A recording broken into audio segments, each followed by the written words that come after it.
네, 은혜로운 찬양 감사합니다. 소리가 굉장히 맑은 것 같아요.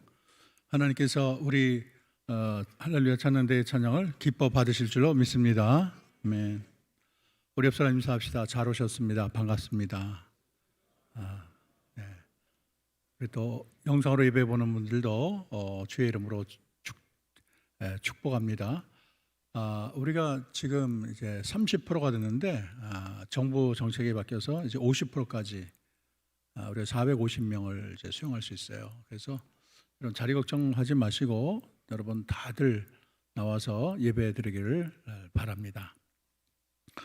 가을이 열매의 계절인데 가을 들녘의 오곡백과를 보면은 얼마나 행복합니까? 저 누런 들판 보이시죠? 참 보기만 해도 참 풍요롭고 참 평화를 느낄 수가 있습니다. 정말 농부의 마음이 얼마나 좋을까요? 아마 가만히 있어도 콧노래가 날 거예요. 저렇게 사과 많은 때는 또 처음 봅니다.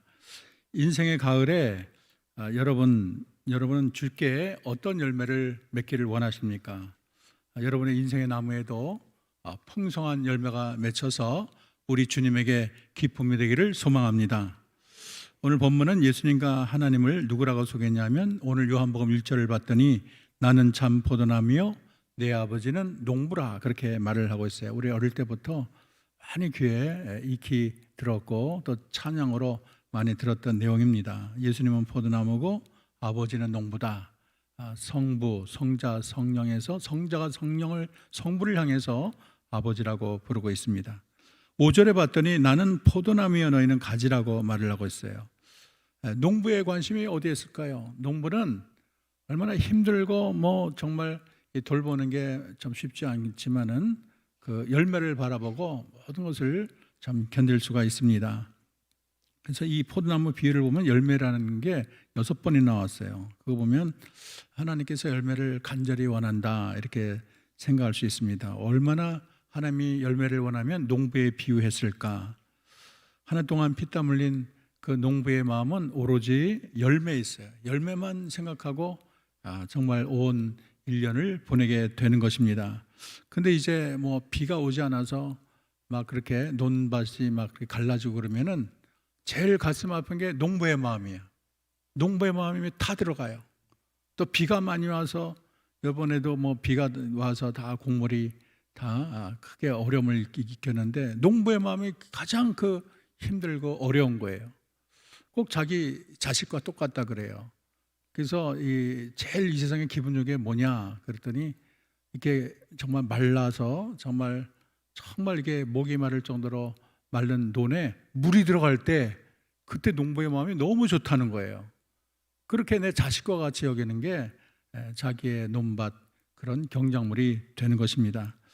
그런데 오늘 참 적절한 햇빛과 적절한 비 오곡백과를 보게 되면은 농부의 마음이 얼마나 기쁜지 몰라요. 마찬가지로 우리 하나님도 좋은 열매를 기대하시고 열매가 풍성하게 되면 우리 하나님이 기뻐 춤추게 될 것입니다. 그러나 오늘 봤더니 열매를 맺지 아니하는 가지는 불에 태운다고 그렇게 말을 하고 있어요. 오늘 요한복음 15장 2절 물은 내게 붙어 있어 열매를 맺지 아니하는 가지는 아버지께서 그것을 제거해 버리시고 그렇게 말을 하고 있어요. 약간 무서운 말입니다. 그래서 열매 맺지 않는 가지는 그 자체로는 쓸모가 없고 또 좋은 열매를 풍성하기 위해서는 열매 맺지 못하는 가지나 병든 가지는 또 잘라버리는데 이거는 아마 최종의 심판 때 이런 일이 일어나게 될 것입니다. 그래서 이 열매 맺지 않는 가지를 모아다가 어떻게 한다 그랬어요? 6절에 보면 사람이 내 안에 거하지 아니하면 가지처럼 밖에 버리져 마르나니 사람이 그것을 모아다가 불사른다 그렇게 말을 하고 있어요. 이거는 열매 맺지 않는 그런 가지에 대해서 하나님의 심판이 굉장히 엄중하다는 것을 알려주고 있습니다. 그러면 열매가 무엇일까? 열매에 대해서 우리가 처음 신약에서 좀 찾아볼 수 있는 게 마태복음 3장 8절인데 광야에서 세례 요한이 이렇게 외치고 있어요. 그러므로 회개에 합당한 열매를 맺고 속으로 아브라함이 우리의 조상이라 생각하지 마라. 내가 너에게 이르노니 하나님이 능히 이 돌들로 아브라함의 자손이 되게 하시리라. 이미 도끼가 나무 뿌리에 놓였으니 좋은 열매를 맺지 아니하는 나무마다 찍혀 불에 던지리라 그렇게 말을 하고 있습니다. 여기에 중요한 말이 나오는데 회개에 합당한 열매를 맺으라는 거예요. 말로만 회개하고 옛날과 똑같으면 안 되는 거예요. 회개의 징표를 보이라는 거예요. 그래서 세례요한이 죄악된 생활에서 돌아서서 정말 하나님께로, 그래서 회개의 징표를 나에게 보여달라, 그렇게 말을 하고 있습니다. 이 회개에 합당한 열매는 우리가 정말 진정으로 회개하고 하나님께로 돌아서서 의와 거룩의 열매를 맺는 것을 말을 하고 있습니다. 그리고 로마는 바울은 이렇게 얘기하고 있어요. 빌립보서 1장 11절에 우리 다 같이 읽어봅시다. 시작. 예수 그리스도로 말미암아 의의 열매 가득하여 하나님의 영광과 찬송이 되기를 원하노라. 의의 열매가 그냥 주렁주렁 열린 거예요. 그래서 하나님께 찬송이 되고 영광이 올라가게 되는 것입니다. 또 사도 바울은 보다 궁극적인 열매를 말하는데 성령의 9가지 열매를 말을 합니다. 하나님이 성령을 주셔서 여러분 각자에게 은사를 다 본래게 맡게 주시지만 은사보다 중요한 게 열매예요. 아무리 은사가 뭐 대단하고 놀랍고 사람이 박수치고 그래도 열매가 없으면 그 은사는 별로 소용이 없는 거예요. 은사만 휘황찬란했지 열매가 없으면 속빈 강정과 다를 바가 없어요. 그래서 갈라디아서 5장 22절 오직 성령의 열매는 사랑과 희락, 화평, 인내, 자비, 양성, 충성, 온유, 존절이라고 그렇게 말을 하고 있습니다. 그래서 이 성령의 열매는 우리 인격에 맺히는 열매예요. 하나님의 궁극적인 관심사는 우리 마음에 있어요. 여러분의 마음을 하나님의 형상으로 예수 그리스도의 모습으로 바꾸는 게 주님의 궁극적인 관심사가 되는 것입니다. 그래서 주님은 여러분의 심령 속에 주님의 형상이 새겨지고 주님의 마음으로 가득하기를 원하는 게 하나님의 깊은 뜻이 거기에 스며 있는 거예요. 그러면 우리가 풍성한 열매를 맺으려면 어떻게 할까? 이게 중요한 질문이죠. 어떻게 하면 열매를 맺을까?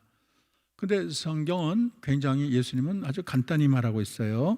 여러분 4절에 보면 내 안에 거하라 나도 너희 안에 거하리라. 가지가 포도나무에 붙어 있지 않냐면 스스로 열매를 맺을 수 없음같이 너희도 내 안에 있지 않냐면 그러하리라. 그래서 포도나무에 가지가 열매 맺는 비결은 붙어 있으면 되는 거예요. 나무에 붙어 있어야지 떨어져 있으면은 말라서 결국에는 버림을 받는 거예요. 그럼 붙어 있는 게 뭐냐? 오늘 주님은 내 안에 거하면 그렇게 말을 하고 있어요. 주님 안에 거하는 게 붙어 있는 거예요. 여러분, 그리스도께서 친절하게 내 안에 거하는 것이라고 말을 했는데 내 안에 거하는 게 무슨 말일까? 우리 5절을 한번 다시 읽어봅시다. 5절 시작. 나는 포도나무여 너희는 가지라. 그가 내 안에 내가 그 안에 거하면 사람이 열매를 많이 맺나니 나를 떠나서는 너희가 아무것도 할 수 없음이라. 내가 주님 안에, 주님이 내 안에 있는 온전한 교제가 이루어져야 되는데 내가 주 안에 있는 게 또 그게 무슨 말일까? 주 안에 있는 나에게 뭐라 그랬어요? 딴 근심 있으랴. 그리고 사도 바울은 그리스도 안에서라는 말을 굉장히 많이 써요. 우리가 그리스도 안에 있어야지 열매를 맺지, 그리스도 밖에 있으면은 그리스도와 나는 상관이 없어요. 그러면 열매 맺으려면 내가 그리스도 안에 있어야 되는데 여러분 그리스도 안에 있으려면 어떻게 할까? 어떻게 하면 내가 그리스도 안에서 더 깊이 내가 주님 안에 머물러서 또 풍성한 열매를 맺게 될까? 몇 가지 제가 설명하겠습니다. 우리 다 같이 크게 말해봅시다. 첫째는 시작. 믿어야 합니다. 믿어야 돼요. 여러분 그리스도와 연합하는 가장 중요한 비결은 주님이 날 위해 십자가에 달려 돌아갔음을 믿는 거예요. 주님을 나의 구세주로 받아들이는 거예요. 믿지 않고는 주님과 연합할 수가 없습니다. 요한복음 1장 12절 영접하는 자 그 이름을 믿는 자에게는 뭐가 된다 그랬어요? 하나님의 자녀 되는 권세를 주셨다 그랬어요. 아무리 그가 공자처럼 아무리 맹자처럼 훌륭하다 할지라도 내가 자선사업을 굉장히 많이 해서 많은 사람에게 기쁨을 준다 할지라도 내가 그리스도를 믿지 않으면 나는 열매를 맺을 수가 없어요. 왜냐하면 오늘 분명히 뭐라 그랬어요? 너희가 나를 떠나서는 나 아무니 상관이 없다. 나를 떠나서는 열매를 맺을 수 없다. 너희가 아무것도 할 수 없음이라 5절에 분명히 말하고 있어요. 예수님을 떠나서는 인간의 노력으로는, 인간의 힘으로는 열매 맺는 게 불가능하다는 거예요.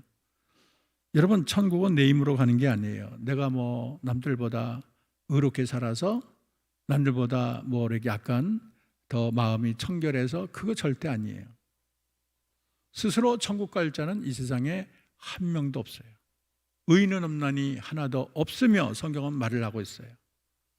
내 힘으로 천국 가는 게 아니에요. 이미 우리는 실패한 인생, 내 힘으로는 도저히 갈 수 없는 게 천국이에요. 그래서 우리가 천국 가는 비결은 뭐냐면 그리스도 안에 있어야 되는 거예요. 예수를 믿음으로 그리스도 안에 거할 때 우리가 천국에 갈 수 있어요. 이 세상에 아무리 헤엄을 잘 쳐도 태평양을 혼자 건너가가지고 그냥 헤엄쳐가가지고 미국에 갈 수 있는 사람 한 명도 없어요. 여러분, 그게 만만한 게 아니에요. 그 긴 거리 갈 수가 없고 가다가 다 빠져 죽을 뿐 아니라 가다 보면은 뭐 얼음도 있고 또 얼마나 많은 그런 물고기, 또 위험한 물고기가 얼마나 많습니까? 거기 가는 건 거의 불가능해요. 아예 불가능해요. 그러나 가는 법이 있어요. 비행기 타면 쉽게 갈 수 있어요. 아무리 뭐 바다가 흉흉해도 비행기 타면 가는 거예요. 마찬가지로 내 힘으로는 저 영원한 천국에 갈 수 없지만 우리가 그리스도란 비행기를 타게 되면 그의 공로 힘입어 천국에 가게 될 줄로 믿습니다. 요한복음 3장 16절 하나님이 세상을 이처럼 사랑하라. 뭘 주었으니? 독생자를 주었으니 이는 저를 믿는 자마다 멸망치 않고 무엇을? 영생을 얻게 하려 하심이라. 믿는 자에게 영생을 주신다. 우리 하나님의 분명한 약속이 되는 것입니다. 또 요한복음 11장 25절 예수께서 이르시되 나는 부활이요 생명이니 나를 믿는 자는 어떻게 된다 그랬어요? 죽어도 살겠고. 주님을 믿으면 되는 거예요. 두 번째는 따라합시다. 사랑해야 합니다. 우리가 주님의 사랑 안에 거하는 최고의 비결이 무엇일까요? 내가 주님 안에 거하기를 원하고 주님의 안에도 그냥 더 깊은 교제를 하기 원하는데 주님의 그 비밀의 방에 들어가는 비결이 무엇일까요? 오늘 요한복음 15장 9절 10절은 이렇게 말하고 있습니다. 아버지께서 나를 사랑하신 것 같이 나도 너희를 사랑하였은즉 나의 사랑 안에 거하라. 내가 아버지의 계명을 지켜 아버지 사랑 안에 거하는 것처럼 너희도 내 계명을 지키면 내 사랑 안에 거하리라. 여러분, 우리가 주님의 사랑 안에 거하려면 주님의 계명을 지키면 돼요. 그 계명하면 여러분 벌벌 떨어. 큰일 났네. 계명을 어떻게 지켜? 율법 못 지켰는데 어떻게 하나 걱정할 거예요. 그런데 우리가 익숙한 말을 하고 계세요. 그 계명이 뭐냐면 12절 말씀이에요. 우리 12절 말씀을 크게 한번 읽어보겠습니다. 시작. 내 계명은 곧 내가 너희를 사랑한 것 같이 너희도 서로 사랑하는 이것이라. 그러니까 내가 사랑하게 되면 계명을 지키는 것이고 계명을 지키면 하나님 우리 주님의 사랑 안에 거하는 거예요. 사랑이 중요해요. 사랑이 열쇠예요. 그래서 그리스도와의 연합은 주님과 깊은 교제인데 우리가 서로 사랑하게 되면 그게 주님 사랑하는 게 되는 것이고 여러분, 그래서 우리가 주님의 큰 사랑 안에 거함으로 우리가 풍성한 열매를 맺게 되는 것입니다. 이 세상에 뭐 수많은 교회가 있고 수많은 성도가 있지만은 모든 성도가 하나님의 큰 사랑 가운데 거하지는 않을 거예요. 친밀도가 다 달라요. 어떤 사람은 그냥 봐도 뭐 이렇게 예수님에 대해서 약간 본체 많지 않은 사람도 있고 가까이 있는 사람도 있고 손바닥 위에 있는 사람도 있고 다 정도가 다른 거예요. 어떤 사람은 뭐 교회 한번 안 오다가 그냥 자기 급한 일 있을 때만 주님 찾는 사람도 있잖아요. 죽을 일 생기면 그때만 하나님께 오는 사람도 있잖아요. 그러나 어떤 사람은 뭐 하루에도 미주알 고주알 하나님께 다 속삭이는 사람이 있지 않습니까? 제가 이제 교사를 해봐도 그래요. 다 선생님과 그렇게 친근하게 한 사람도 있고 이제 선생님 오면 피하는 사람도 있고 뭐 별의별 학생이 다 있어요. 자녀도 마찬가지. 아버지 하면 달려오는 사람이 있는가 하면 아버지 하면 문 닫고 들어가는 자식도 있어요. 자식이 그러면 이 아버지도 쉽지가 않아요. 자꾸 피하고 문 닫고 얘기하면 머리 푹 숙이고 그러면 아버지라도 쉽지 않아요. 우리 주님과도 마찬가지. 여러분 주님과 깊은 교제를 하려면 주님을 사랑해야 될 줄로 믿습니다. 그리고 사랑이 심판의 기준도 돼요. 여러분 아시죠? 사랑이 심판의 기준이다. 왜냐하면 마태복음 25장 34절 36절 보면 심판주가 여러분 양과 염소로 딱 가를 때 그때 심판의 내용이 뭐냐면 얼마나 세상에서 정말 잘 살아, 얼마나 부티나게 살았나, 얼마나 무슨 학문이 많나, 얼마나 업적이 많나, 그런 거 묻는 게 아니에요.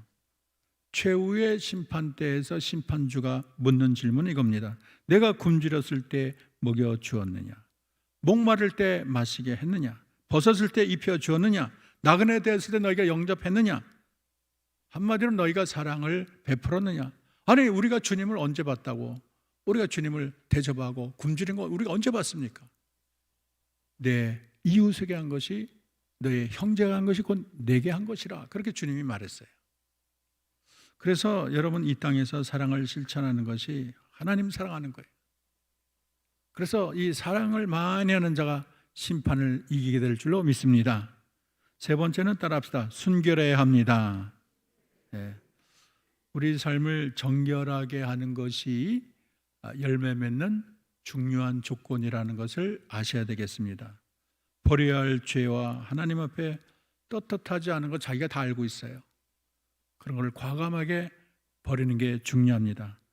오늘 1절과 2절을 다시 읽으면 나는 참 포도나무여 내 아버지는 농부라. 물은 내게 붙어 있어 열매를 맺지 아니하는 가지는 아버지께서 그것을 제거해 버리시고 무릇 열매를 맺는 가지는 더 열매를 맺게 하여 그것을 어떻게 한다 그랬어요? 깨끗하게 하시느라. 깨끗하게 해야 많은 열매를 맺는 거예요. 그래서 주님은 열매를 맺게 하시려 우리를 깨끗하게 하십니다. 벌레 먹은 가지, 그런 가지는 좋은 열매를 맺을 수가 없어요. 우리가 주님 앞에 깨끗한 세마포를 입고 우리 주님을 맞이할 날, 주님을 그렇게 환영해야 될 것입니다. 최후의 심판날 주님이 우리 각자의 순결함을 보십니다.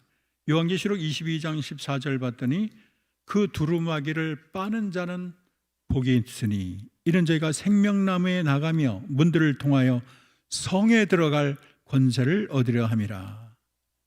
여러분 우리가 두루마기를 입고 있어요. 우리 결혼한 신부들 보면 하얀 옷 입었잖아요.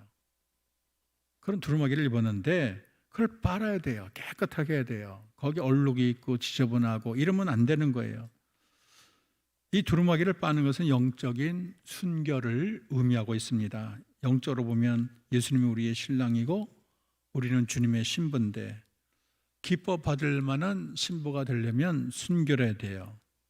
신부가 왔는데 막 세마포가 찢어지고 얼룩 묻고 머리는 흥크러지고 냄새 고약하고 이 남자 저 남자 너무 인간관계가 그렇게 굉장히 복잡하고 참 그러면은 신랑 올 때 낭패가 아닐 수가 없어요.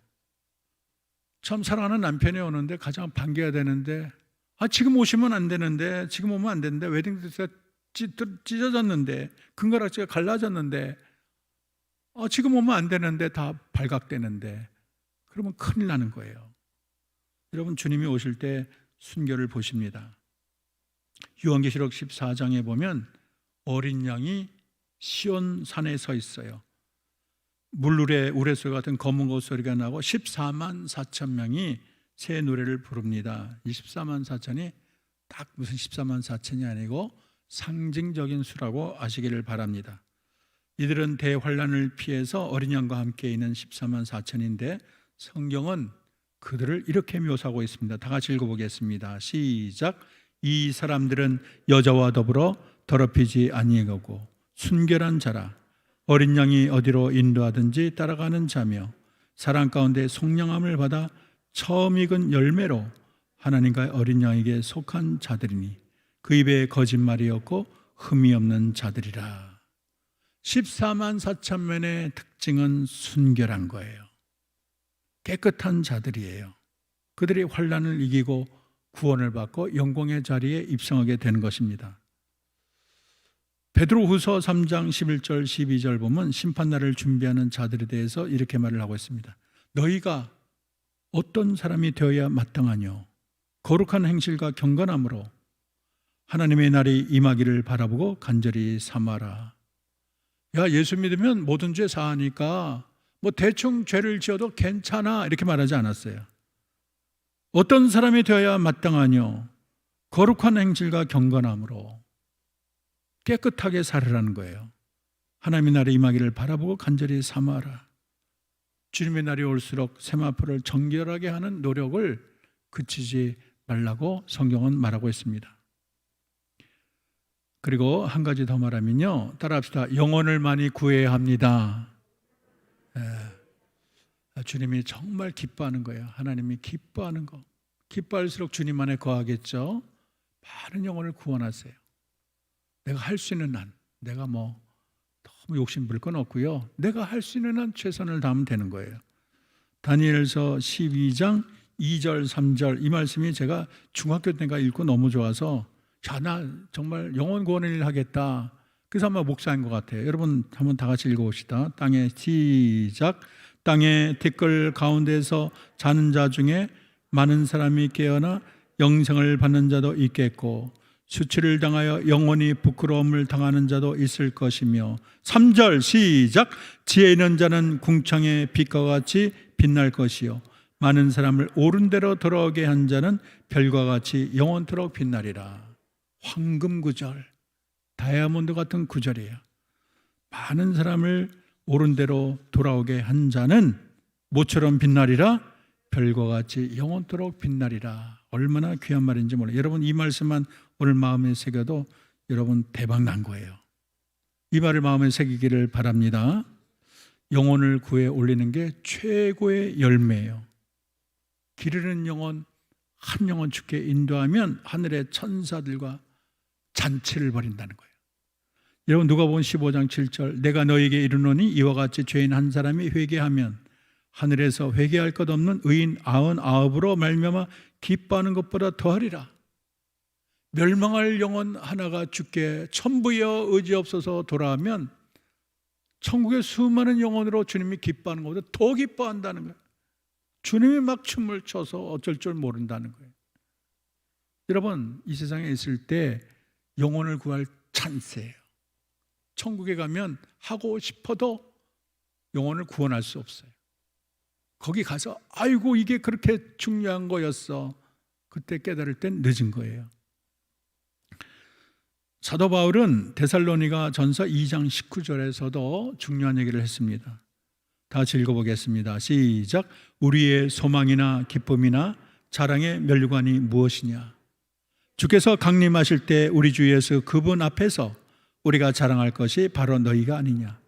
너희는 우리의 기쁨이요 영광이니라. 여러분 다 이 세상에 영원히 있는 게 아니에요. 주님이 오라 그러시면 주님 앞에 서게 될 것입니다. 그때 주님이 물어요. 너희 수고가 열매가 어디 있느냐? 그러면 제가 은행에 10억 있어요. 그 말이 안 통해요. 제가 굉장히 아파트가 10채 있어요. 소용없어요. 내가 세상에 있을 때요 노벨상 탔어요. 아무 소용없어요. 박사가 10개인데요 그런 말 소용없어요. 그런 것이 내 이력서가 화려한 경력이 주님 앞에 업적이 될 수가 없어요. 주님이 너의 수고가 열매가 어디 있느냐 그러면은 여러분이 이 세상에 살 때 복음을 전한 사람들, 여러분이 사랑의 씨앗을 뿌린 사람들, 성긴자들, 여러분이 또 양육한 사람들, 그들이 나의 멸류관이라고 말을 하게 될 것입니다. 여러분 어릴 때 주일학교 교사로 가르친 학생들, 그리고 내가 권사가 되고 그 학생들이 장로가 되고 아니 천국에 갔더니 다 그들이 나에게 고맙다고 절을 해요. 얼마나 좋습니까? 내가 세상에 돌봐왔던 영혼들이 탐스러운 열매로 천국에 있다면 얼마나 좋겠습니까? 내가 전도한 영혼들이 천국에 갔는데 내게 와서 이분이 나를 구원했어요. 이분이 나를 돌봤어요. 얼마나 기쁘겠어요. 물이나 빌리그레함은 얼마나 많은 영혼에게 복음을 전하고 구원했습니까? 천국에서 수많은 사람이 빌리그레만 보면 그냥 기뻐서 어쩔 줄 모를 거예요. 그들이 최고의 열매, 움직이는 멸류관 아니겠습니까? 여러분 우리가 열매를 많이 맺으면 하나님께 영광이 돌아갑니다. 인생의 궁극적인 목적은 하나님께 영광이라 그러잖아요. 근데 8절에 봤더니 우리가 과실을 많이 맺으면 내 아버지께 영광을 받으실 것이요 너희가 내 제자가 되리라, 그렇게 말을 하고 있습니다. 또 예수님은 산상수훈에서 마태복음 5장 16절에 이렇게 말을 하고 있습니다. 다 읽어봅시다. 시작. 이같이 너희 빛을 사람 앞에 비추게 하여 저희로 너희 착한 행실을 보고 하늘에 계신 너희 아버지께 영광을 돌리게 하라.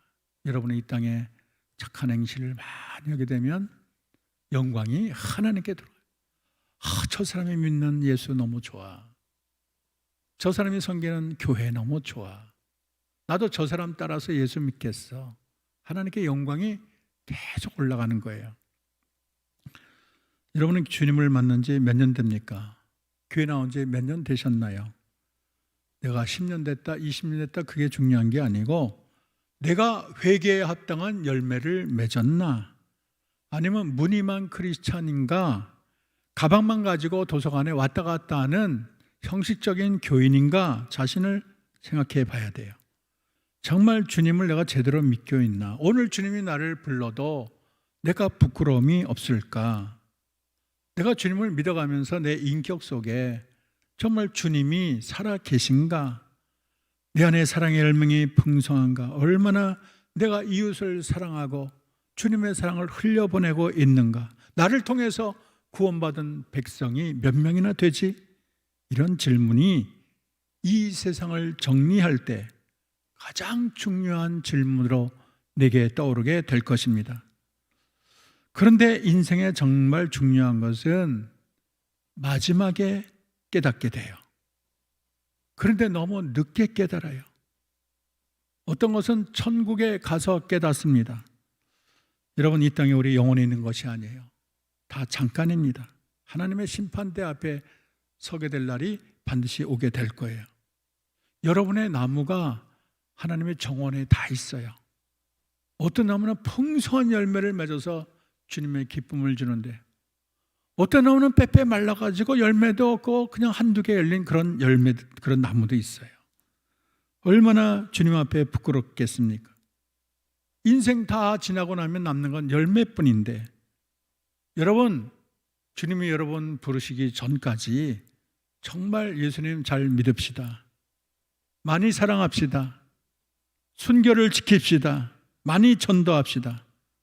그래서 오늘 예배하는 우리 한영교회 모든 성도들, 또 방송으로 예배드리는 모든 분들, 정말 우리가 주님 앞에 설 때 풍성한 열매로 우리 하나님께 영광과 찬양 올리는 저와 여러분 되기를 주의 이름으로 축원합니다.